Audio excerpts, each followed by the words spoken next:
ناظرین السلام علیکم ورحمۃ اللہ وبرکاتہ۔ امید کرتا ہوں کہ آپ حضرات خیریت سے ہوں گے۔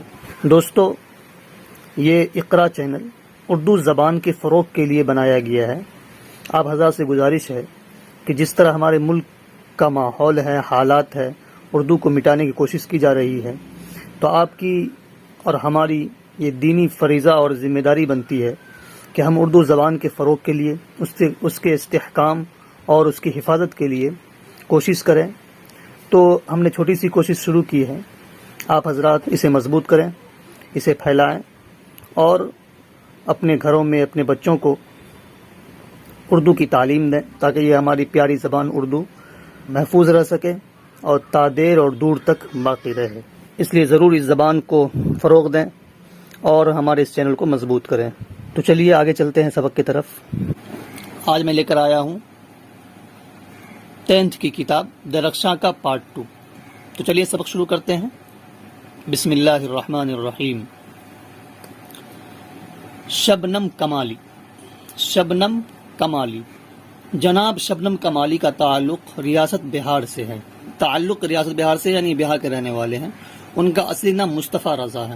اصلی نام مصطفیٰ رضا ہے۔ شبنم تخلص ہے۔ تخلص بولتے ہیں شاعر کے چھوٹے نام کو، مختصر نام کو، جو شاعر لوگ شعر میں استعمال کرتے ہیں اپنے نام کو، چھوٹا نام شبنم۔ آپ آگے پڑھیں گے، جب اگلا سبق پڑھایا جائے گا تو اس میں ان کا نام آئے گا تو صرف شبنم آئے گا۔ تو شبنم تخلص ہے ان کا چھوٹا نام۔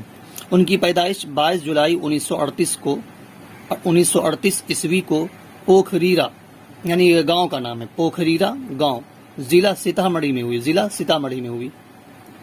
ان کی مذہبی منظومات خاص طور پر نعتیہ شاعری کے کئی مجموعے شائع ہو چکے ہیں۔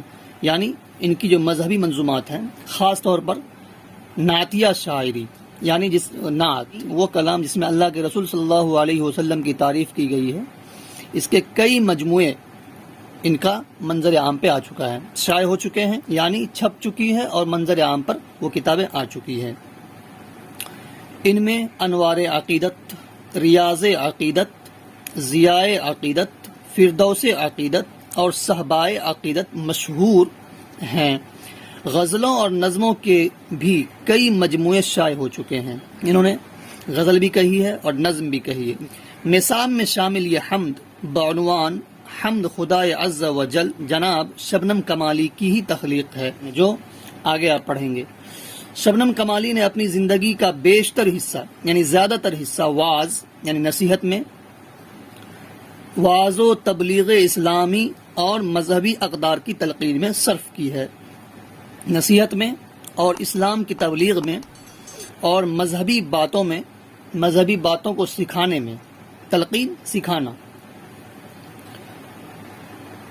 تو واعظ، نصیحت، تبلیغ اسلامی یعنی اسلام کی تبلیغ اور مذہبی باتوں، اقدار، یہ قدر کی جمع ہے اقدار، یعنی مذہبی باتوں کو پھیلانے میں، مذہبی باتوں کو سکھانے میں انہوں نے خرچ کیا، صرف کی ہے، خرچ کیا ہے۔